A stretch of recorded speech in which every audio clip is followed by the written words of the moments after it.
well further down the line. Again against Stoke City on Sunday, Tottenham will be wanting to take care of business before then, and they might have the chance early on here. Beautifully taken goal from Christian Eriksen, and it's taken Tottenham less than 10 minutes to wipe out their first leg deficit. Cool, composed finish, and Eriksen has Spurs in front already.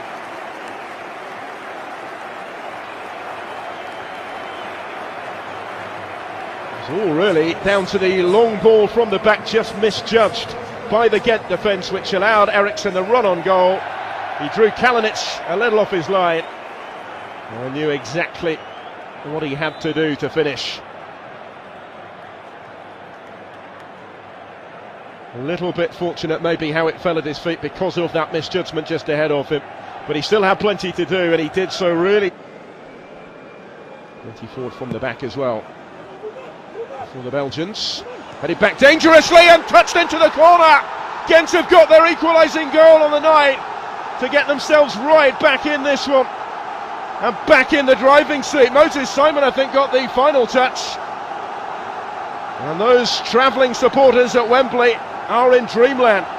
It's the away goal, back in front on aggregate, and a little bit of breathing space now because Tottenham need two more.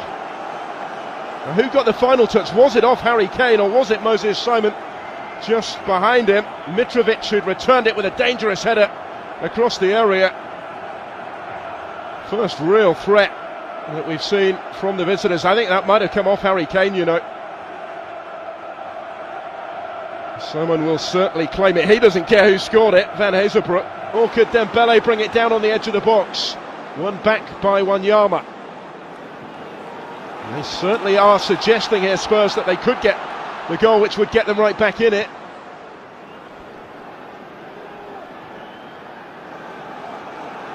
It's as dangerous as they've looked since the opening stages, really. Walker will leave it for Wanyama to score! And Tottenham have real hope again. Back in front on the night.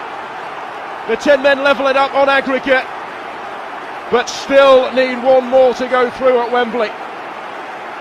Emphatic finish from Victor Wanyama. First ever goal in this competition. Caught that so sweetly. And the 10 men of Tottenham will argue it had been coming. Their pressure was mounting. Now it's only the away goal that separates the sides. Goalkeeper perhaps a little unsighted, but it flashed past him as it left the boot of Victor Wanyama. It would be another step up for them if they're to progress in the round of 32, and there could be the chance for Koulibaly to cement that progress here. Well, he's unselfish, decided against taking the shot on, but they have got the goal, and surely their place in the round of 16. Perbe's only just come on. The first leg match winner might just have settled it in the second leg at Wembley. 2-2 on the night, the Belgians lead 3-2 on aggregate, and Spurs almost look out on their feet. Two more goals required now in the last 8 minutes with 10 men. Is that the end for Pochettino and his team in Europe this season? They played a very high line. Koulibaly had stayed on side. He could have taken the shot on himself. It was fortunate really how it fell into the path of Perbe off Eric Dyer, but he was able to readjust and improvise with a stabbed finish into the corner for his second goal of the tie.